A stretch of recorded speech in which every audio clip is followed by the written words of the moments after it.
that's lovely. Nope. Okay, good morning, ladies and gentlemen. Let me have attention, please. All quiet, please. Thank you.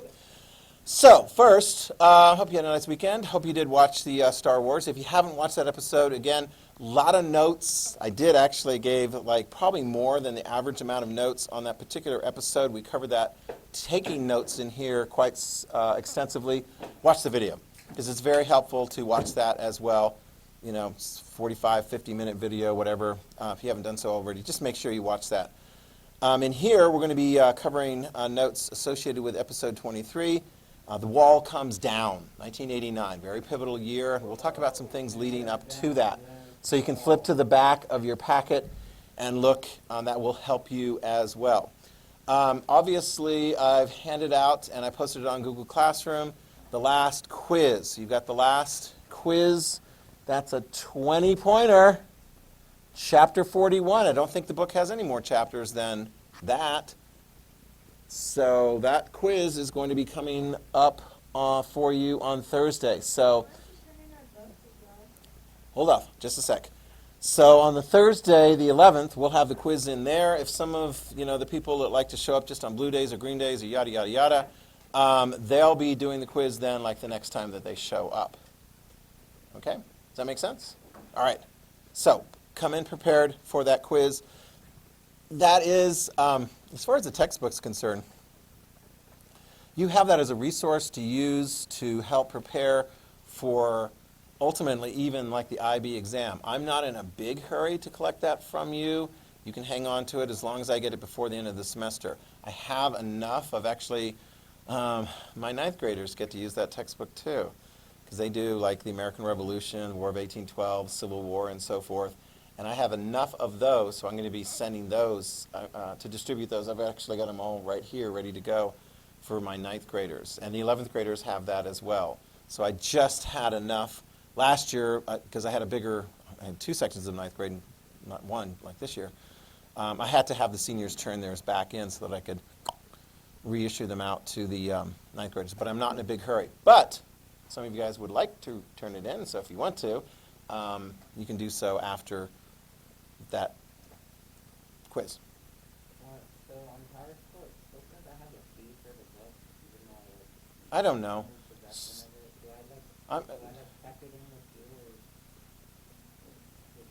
I don't know.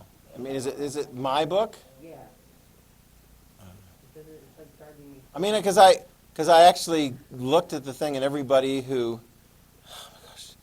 had it, I gave them a list of the people, because there were several. How many of you guys hung on to your books over the summer?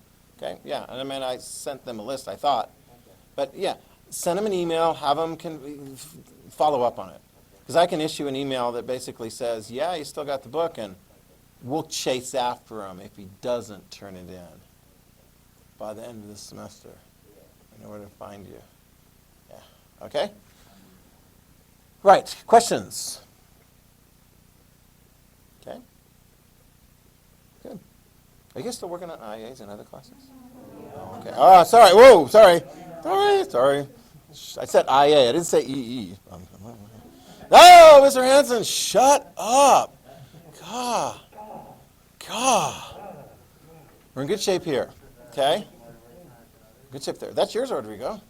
It's on the floor. That's yours. Yeah, my gosh. All right, so here we go. You ready? Write this down. The United States generally is seen to have prevailed in the Cold War.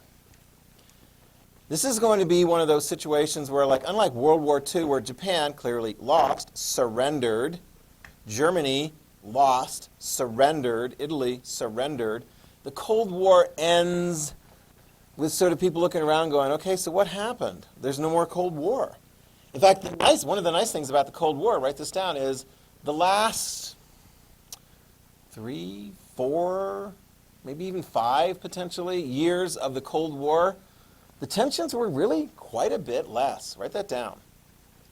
Especially after people figured out, and President Reagan figured out, that Gorbachev was easing up quite a bit.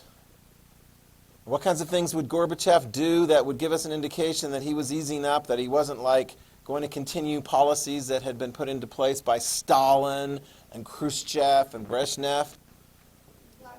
Yeah, I mean, Glasnost is probably one of the best examples, along with democratization within his country. That really gives a sense that, like, whoa, these guys are behaving a lot like our allies. So it's fair to say historically the United States and our allies win the Cold War, which creates a really weird thing that we'll get to later on. It's like, when the Cold War is over, then what do we do? Some people are like, oh, we can just sit and just live happily forever after. No, not at all. No. And did you notice, and it's fascinating, because when you look at the Cold War, it's like, it's just so big. It gets in the way of everything else. So, like, should we be friends with a country that has a really bad government? In the Cold War perspective, sometimes we do. We overlook that badness, and some of you guys have pointed that out with Guatemala and some other countries and so forth, that we overlook that because it's like, what matters most? The Cold War. And if you're with us, yay. If you're against the communists, yay. If you're with the communists and you were elected and so forth, anyway, so it creates all kinds of crazy things. It's going to make the world a lot more interesting and dangerous and subtle and complicated after the Cold War. And maybe, you know what? It was already pretty complicated during the Cold War. We just sort of like prioritized, are you with us or are you against us?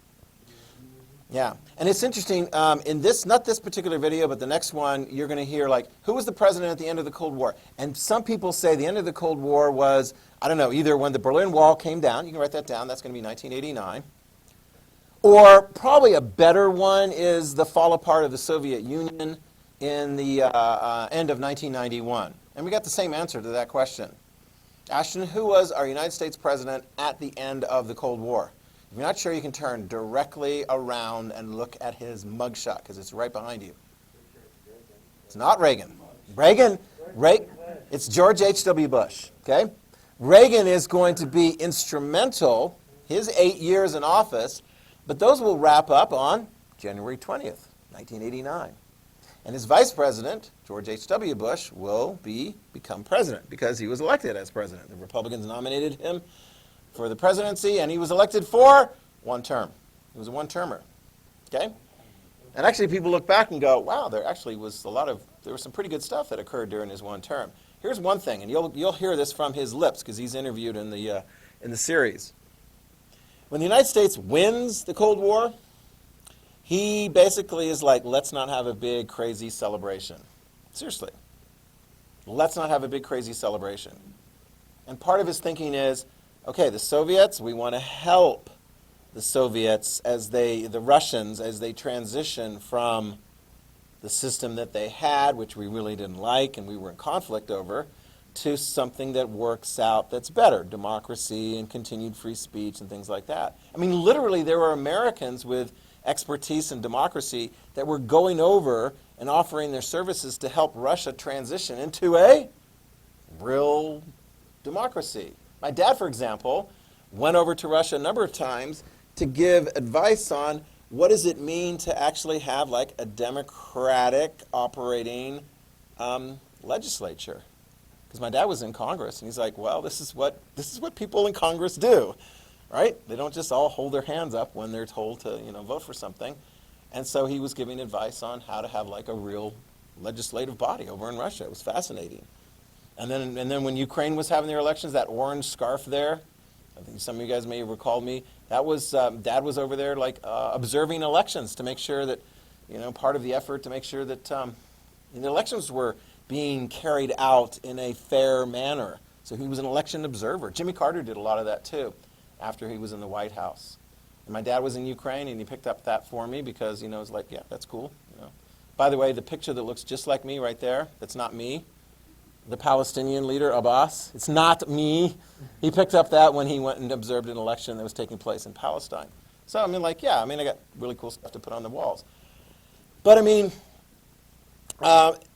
Bush and others are like, let's transition so that hopefully we can have a really positive aftermath and not treat the loser like, wow, you loser, we're going to make you pay reparations and things like that. We can actually maybe help them along.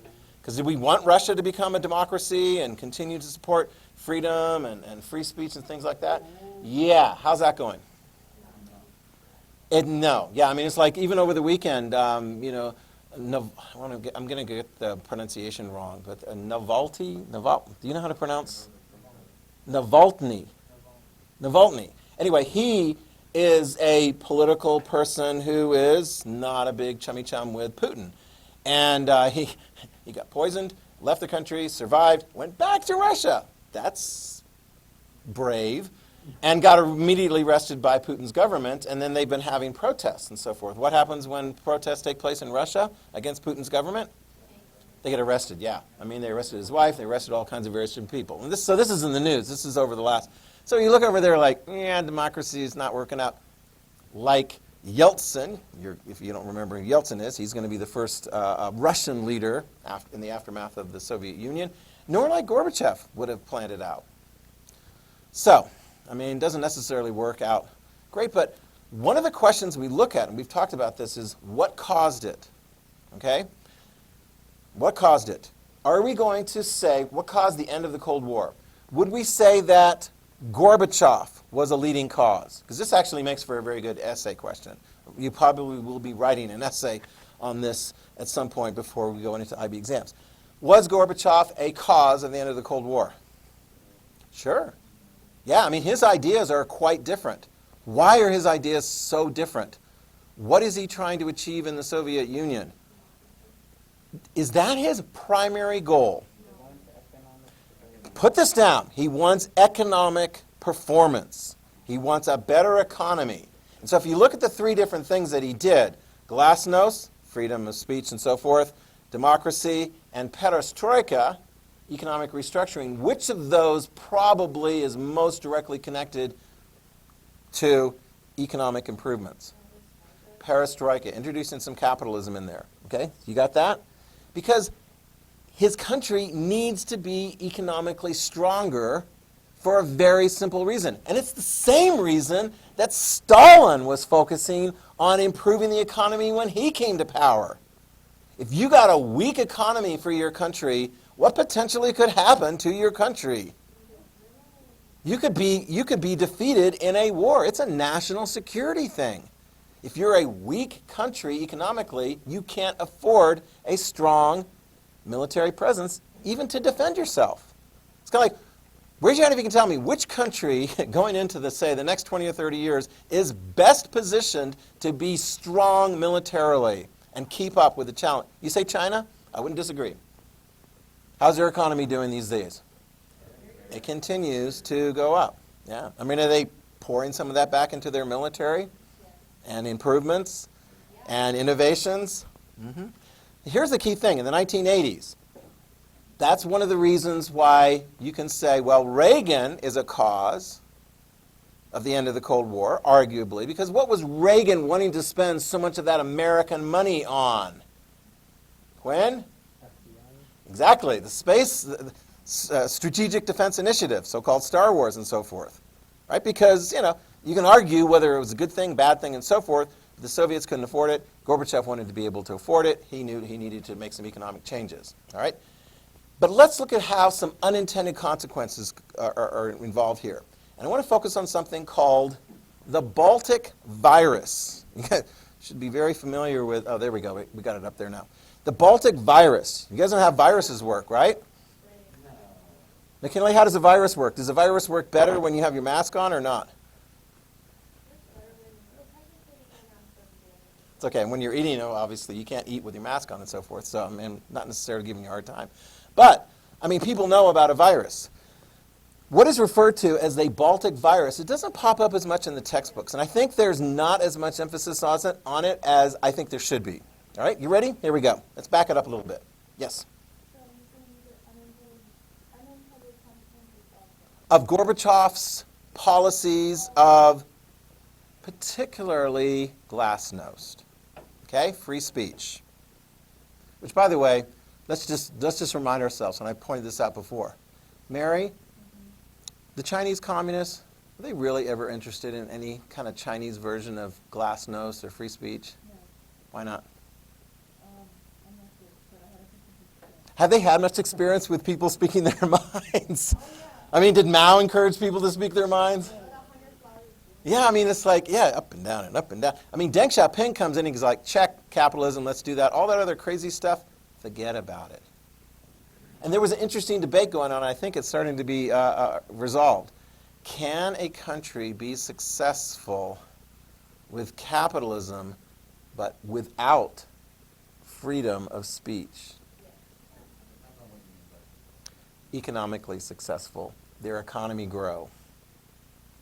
Well, in a good way. Because they have economic freedom, so you want to set up a business, you can.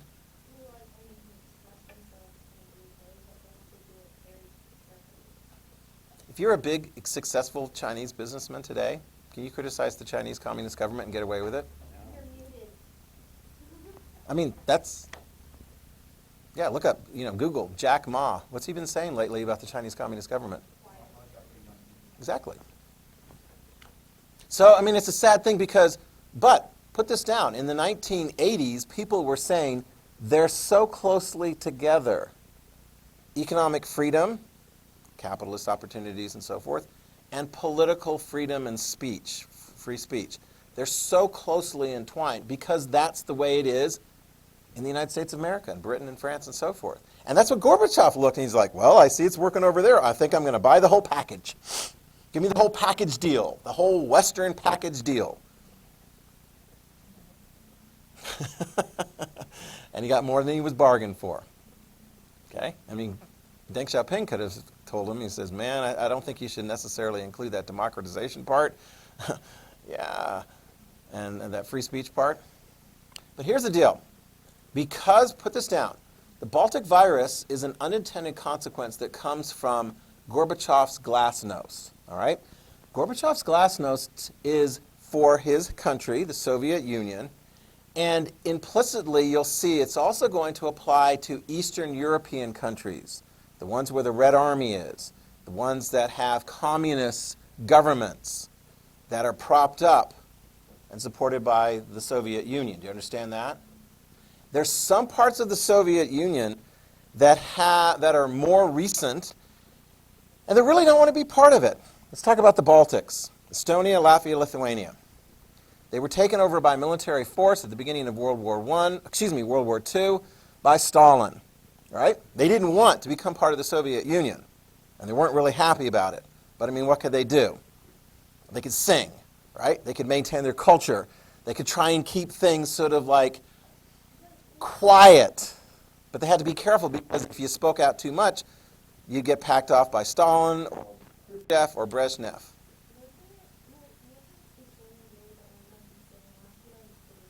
The singing revolution is most associated with Estonia, but they're very similar in the sense that they want to maintain their cultural identity.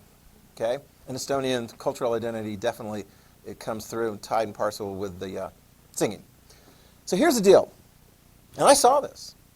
When Gorbachev introduced glasnost, free speech, in the Soviet Union, what parts of his country, of the Soviet Union, was like, wow, so we can start doing a little bit of this? Wow, let's check and see what we can do. Estonia, Latvia, Lithuania. Write it down. In the Baltic states, they were among the very first to speak out, sing out, and really check the boundaries of what this new freedom meant that Gorbachev was talking about. I mean, it's kind of like, I don't know, when, you're in I don't know if this parent-child relationship and so forth can work. I mean, if your parents give you some freedom, do you immediately go and take it all the way to the bank? If they let you, the first time you could drive a car away from your house without your parents, did you drive into Oregon and go all the way to the coast? I mean, I suppose you could have. Why didn't you? Why didn't you just take it to the max? You're just sort of let me check and see if this is okay. And some of you guys are you're cautious and you're like, do you mind if I go do this? Do you mind if I go do that? Do you mind if I go do this? And they're like, yes, yes, and yes. And I'm thinking, okay, the boundaries are expanding. Here's the deal. In Estonia, Latvia, Lithuania, they're talking more and more, write this down, about their own nation. And what they want, and it really starts coming out, they want freedom and independence, yeah.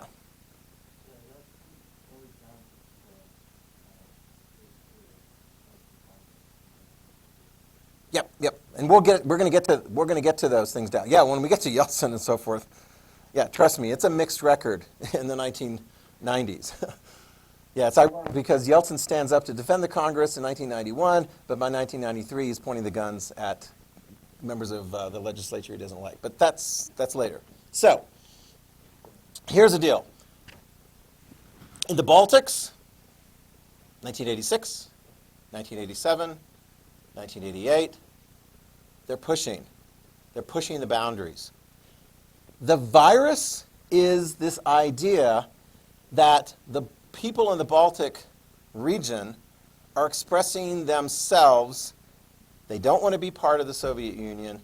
They want to criticize, and Gorbachev's letting them get away with it. Write that down. Who takes notice that Gorbachev is not treating this like a virus, as in this freedom and speaking out and so forth? It's referred to as a virus by hardline communists. As in, this is really bad. Gorbachev, this whole freedom stuff and so forth, it's getting out of hand in the Baltics. You need to crack down on it, and he won't. They call it a virus. You need to crack down on it because it's going to spread. Let me see. The idea that you can talk about what you want and not necessarily do what the communists want and so forth, is that going to spread? Well, write this down because it does spread. And it's going to have a big impact in what we're talking about in 1989.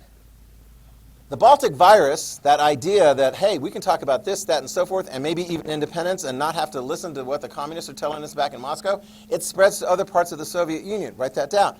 You will start seeing independence-minded protests popping up in places like the Central Asian republics, Kazakhstan, Uzbekistan, Turkmenistan, Kyrgyzstan, Tajikistan. It will pop up in the Caucasus, Azerbaijan, Armenia, Georgia. It's even going to pop up in Ukraine. It's going to pop up in different areas going, hey, we want this, and we want this. And, write this down, Eastern Europe, which are not part of the Soviet Union, but they're part of the Warsaw Pact. In Eastern Europe, they know what's going on. They're looking around at what's going on in the Baltic states, and they're like, whoa, wow, maybe we should push the envelope too. Do most of the people in Eastern Europe want to be under the control of Soviet military? No. Now, some of them might want to be under a communist government and so forth, but do they want the Soviet Union to tell them what to do? No. It spreads. It spreads. The Baltic virus was an unintended consequence of Gorbachev's policies. I mean, he probably should have seen it coming. But what is going to help it along? Estonians, Latvians, Lithuanians doing their thing and push, push, push. And even some people, right, there you go.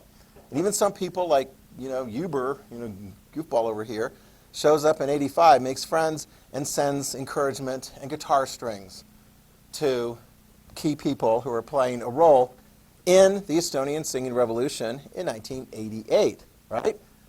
This is the picture that was taken with me, or her, and Ermost, right? This was 1990, after he had actually left the Soviet Union. Yeah, don't you remember that picture from 10th grade? You do remember that one. Yep.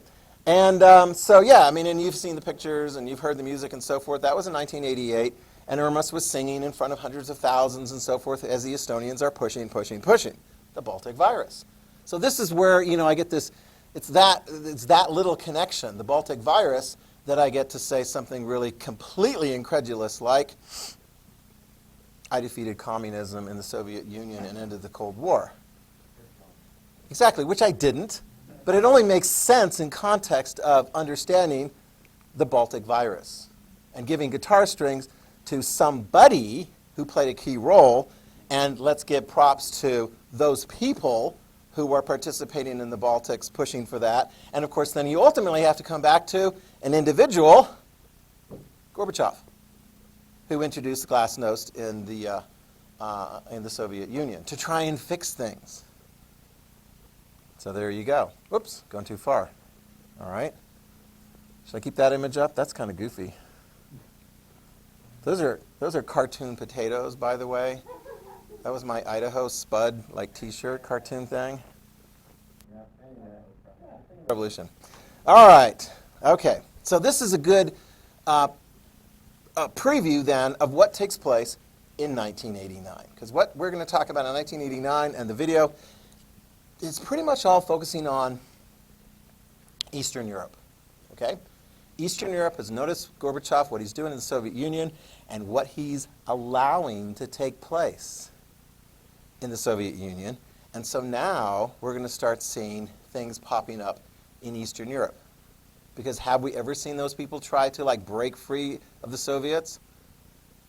Hungary, Czechoslovakia, Poland, and then others as well.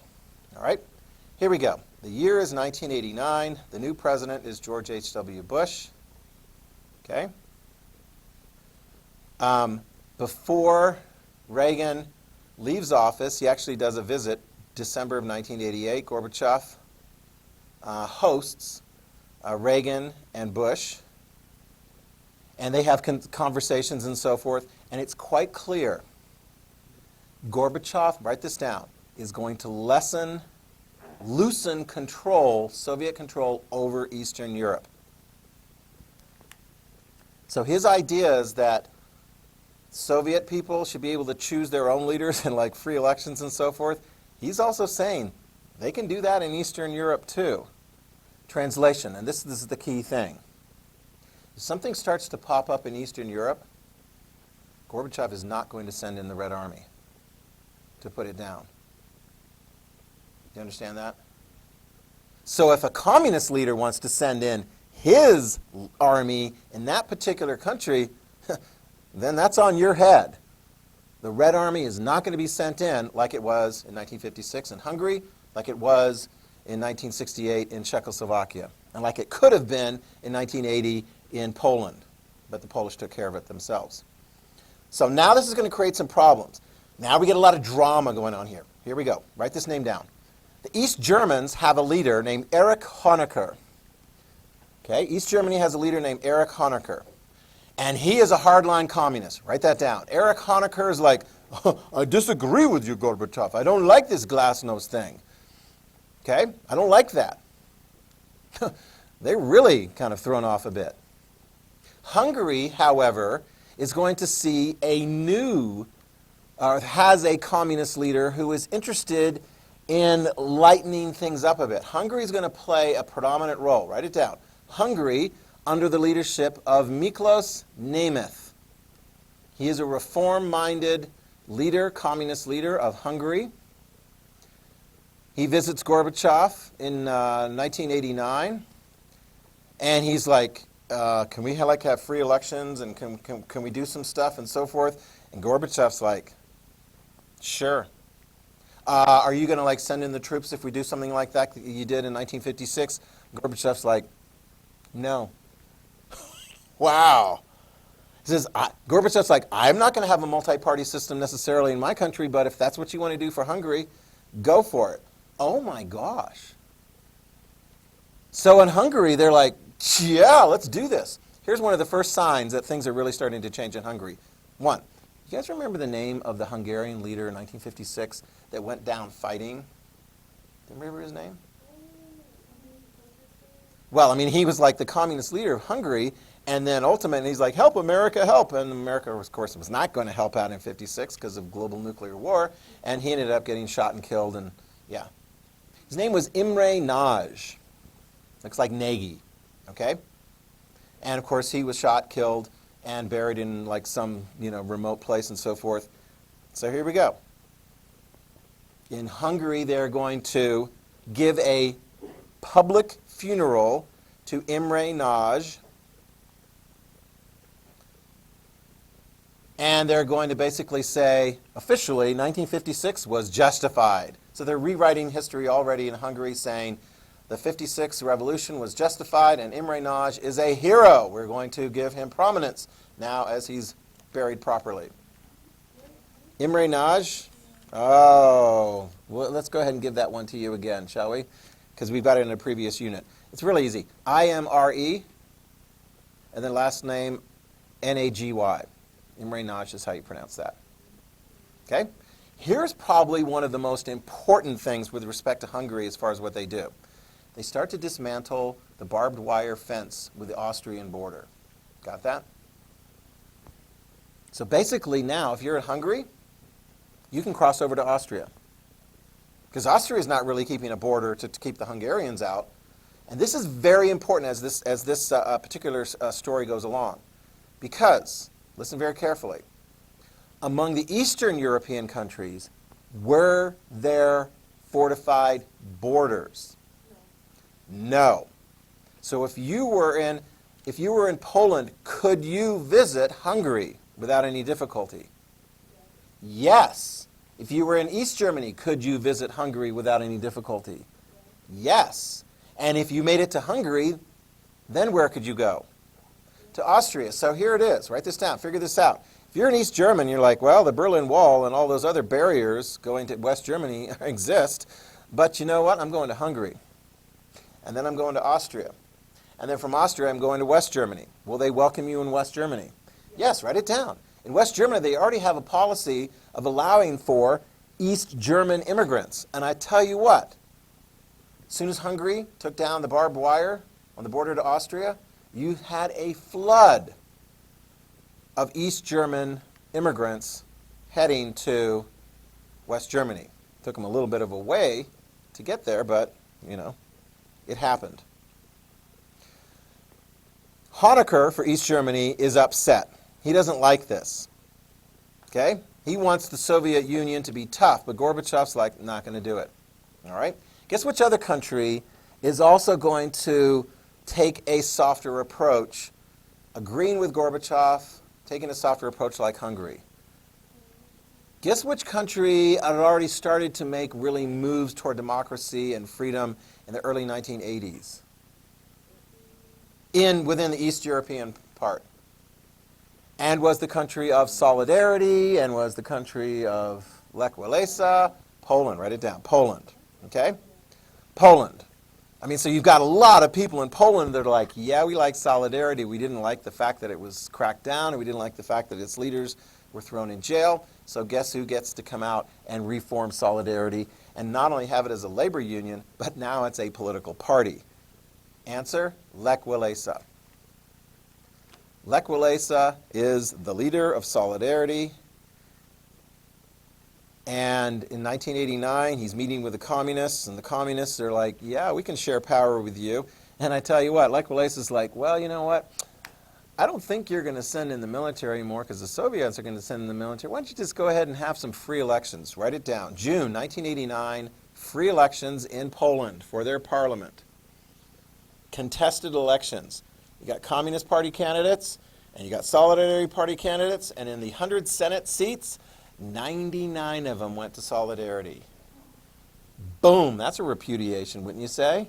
Yeah, Solidarity was very, very popular. All right, so we got Poland now that is easing up.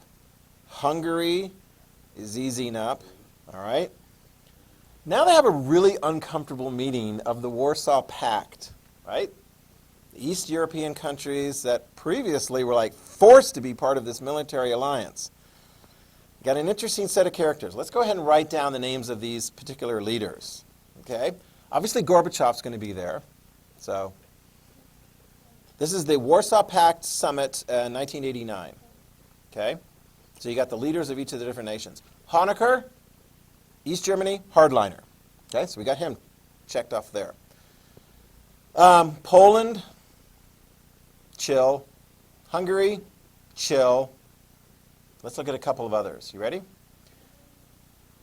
Okay, because you're going to be writing down the names of these, and they're in the handout as well. Sorry?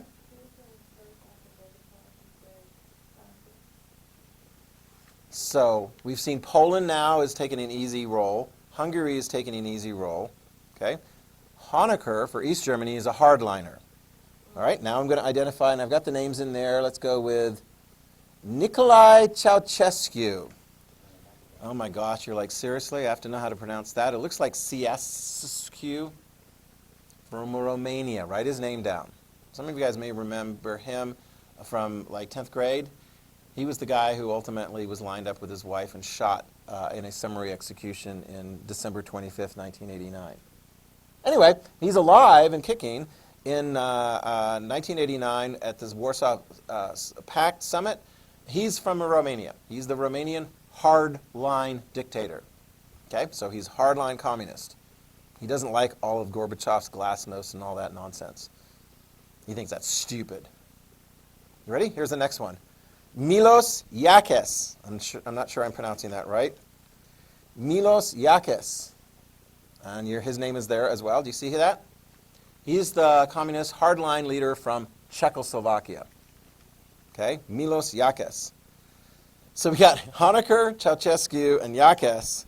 They're teaming up and trying to put pressure on Gorbachev to like completely change over and be a hardline communist again. Gorbachev will not back down. He basically says, okay, you do what you're going to do in your country, but I'm not going to send in the military. If you've got massive public protests going on in your country, yeah. Czechoslovakia. Okay? All right. Meanwhile, what's the United States doing? What do you think? We're watching. We're careful. We got President Bush. Write down the name. James Baker is the Secretary of State for President Bush. Okay, they go way back. President Bush visits in July of 1989 Poland and Hungary. Poland and Hungary, I mean, do we like what's going on in Poland and Hungary? Freedom, opportunity, political, choice? Yes. And so the United States will offer, and the Hungary and Poland will gladly receive limited aid, limited economic aid. Got that? So we're trying to continue to encourage this. And of course, at the same time, our relations with the Soviet Union are really going well.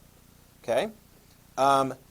Secretary of State James Baker will host a top meeting with the Soviet foreign minister, and you've got his name there. His name is Edward Shevardnadze. Edward Shevardnadze. He and Gorbachev very close. So Shevardnadze is on the same page with Gorbachev as far as like glasnost and so forth. You see his name there? Edward Shevardnadze. For your information, when Georgia becomes an independent country at the end of the Cold War, Shevardnadze is going to end up being their first leader of that. But aside from that, Shevardnadze is the foreign minister for Gorbachev. He comes to visit the United States because they're having these conversations. Guess which really cool, peaceful, scenic area they go to have a chat between the top foreign policy person for the United States and the Soviet Union? Jackson Hole, Wyoming. Yeah. Jackson Hole, Wyoming. And in the backdrop, when you watch the video, in the backdrop you can see beautiful, spectacular mountain range. Yep, it's next, yes it is. You got to know your geography. So if you head east from here, eventually you'll hit Wyoming. Anybody know what that mountain range is? Teton Mountains are very good. The Teton Mountain Range, and so you can see it. It's spectacular. Can you see the Teton Mountains from Idaho? Yep, yeah, because the Teton Mountains is it's right near the border. I think it's in Wyoming, but it's right near the border. And so like if you're in Idaho Falls or Rexburg or whatever, looking to the east, you can see beautiful Teton Mountain Range. Anyway, so that's a chill place for those guys to meet.